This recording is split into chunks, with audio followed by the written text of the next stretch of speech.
Right big breaking news చూస్తున్నాము. RTV చేతుల్లో wine shop owner యొక్క కీలక దర్యాప్తు అనేది మనం తెలుసుకుంటున్నాము. ఇక్కడ చూసినట్లయితే ఆర్టీవీ చెప్పినట్లుగా ఇది పొరపడడం జరిగింది. ప్రవీణ్ అని అనుకున్నాము కానీ ప్రవీణ్ కాదు అని చెప్పేసి తెలుస్తుంది. ఎందుకంటే జావా అని చెప్పేసి ఆ యొక్క డెడ్ బాడీ ఉన్న ప్లేస్ లో ప్రవీణ్ గారి యొక్క మృతదేహం దగ్గర హెల్మెట్ మాత్రము జావా అనేది మాత్రము ఉన్నది. కానీ ఇక్కడ చూస్తే ఎక్కడైతే ఇది ఆ వైన్ షాప్ వచ్చి మద్యం కొనుక్కున్నాడని చూస్తున్నామో అక్కడ క్లియర్ గా చూస్తే ఆ హెల్మెట్ కి జావా అని లేదు. ఇది ఫేక్ అని చెప్పేసి తెలుసుకున్నాం, మన్నించండి.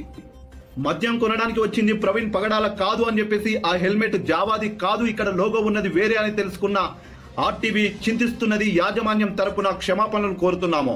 నిజానిజాల కోసము ఈ యొక్క వీడియోని తెలుసుకొని చూడవలసిందిగా క్రైస్తవ యావత్ సమాజాన్ని కోరుతున్నాము. ఆర్టీవీ మరొక్కసారి క్షమాపణలు తెలియజేస్తుందని తెలియజేస్తున్నాము.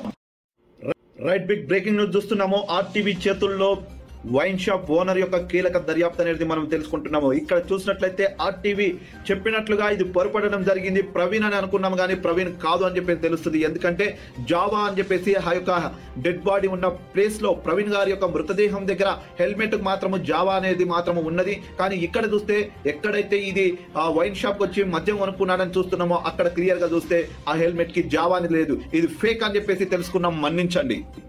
మద్యం కొనడానికి వచ్చింది ప్రవీణ్ పగడాల కాదు అని చెప్పేసి ఆ హెల్మెట్ జావాది కాదు, ఇక్కడ లోగో ఉన్నది వేరే అని తెలుసుకున్న ఆర్టీవీ చింతిస్తున్నది. యాజమాన్యం తరపున క్షమాపణలు కోరుతున్నాము. నిజానిజాల కోసము ఈ యొక్క వీడియోని తెలుసుకొని చూడవలసిందిగా క్రైస్తవ యావత్ సమాజాన్ని కోరుతున్నాము. ఆర్టీవీ మరొక్కసారి క్షమాపణలు తెలియజేస్తుందని తెలియజేస్తున్నాము. రైట్ బిగ్ బ్రేకింగ్ న్యూస్ చూస్తున్నాము. ఆర్టీవీ చేతుల్లో వైన్ షాప్ ఓనర్ యొక్క కీలక దర్యాప్తు అనేది మనం తెలుసుకుంటున్నాము. ఇక్కడ చూసినట్లయితే ఆర్టీవీ చెప్పినట్లుగా ఇది పొరపడడం జరిగింది. ప్రవీణ్ అని అనుకున్నాము కానీ ప్రవీణ్ కాదు అని చెప్పేసి తెలుస్తుంది. ఎందుకంటే జావా అని చెప్పేసి ఆ యొక్క డెడ్ బాడీ ఉన్న ప్లేస్ లో ప్రవీణ్ గారి యొక్క మృతదేహం దగ్గర హెల్మెట్ మాత్రము జావా అనేది మాత్రము ఉన్నది. కానీ ఇక్కడ చూస్తే ఎక్కడైతే ఇది ఆ వైన్ షాప్ వచ్చి మద్యం కొనుక్కున్నాడని చూస్తున్నామో అక్కడ క్లియర్ గా చూస్తే ఆ హెల్మెట్ కి జావా అని లేదు. ఇది ఫేక్ అని చెప్పేసి తెలుసుకున్నాం, మన్నించండి. మద్యం కొనడానికి వచ్చింది ప్రవీణ్ పగడాల కాదు అని చెప్పేసి ఆ హెల్మెట్ జావాది కాదు, ఇక్కడ లోగో ఉన్నది వేరే అని తెలుసుకున్న ఆర్టీవీ చింతిస్తున్నది. యాజమాన్యం తరపున క్షమాపణలు కోరుతున్నాము. నిజానిజాల కోసము ఈ యొక్క వీడియోని తెలుసుకొని చూడవలసిందిగా క్రైస్తవ యావత్ సమాజాన్ని కోరుతున్నాము. ఆర్టీవీ మరొక్కసారి క్షమాపణలు తెలియజేస్తుందని తెలియజేస్తున్నాము.